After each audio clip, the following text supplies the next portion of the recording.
Hello，日本的观众朋友们，大家好，我是《你因》这部片子的导演王婉柔。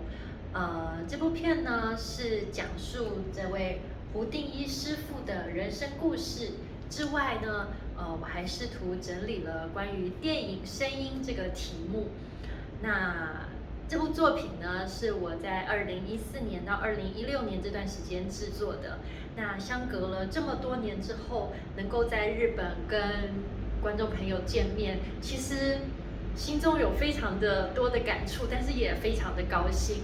那介绍了 Foley 就是这个工作给观众朋友知道，那希望日本的观众朋友们会喜欢，谢谢。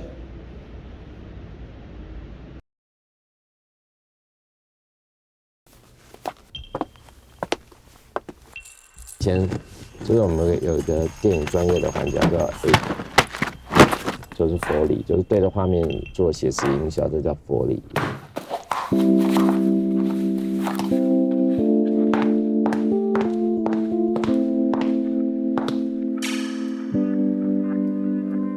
我也必须讲，胡师傅在好莱坞也是1等1的 Foley artist。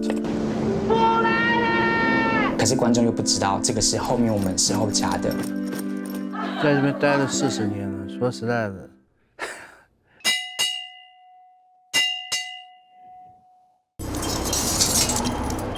你说像这一块，它都已经把它压缩了。我觉得会有很难找的声音没有错，但是最后一定会找出来。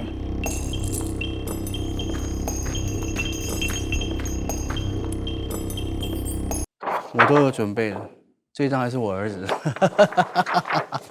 好啦，预备。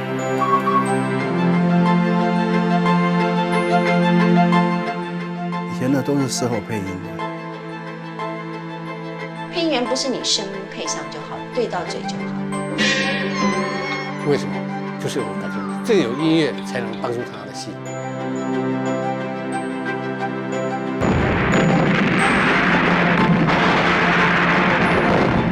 他们做电影声音的概念，也希望走向写实。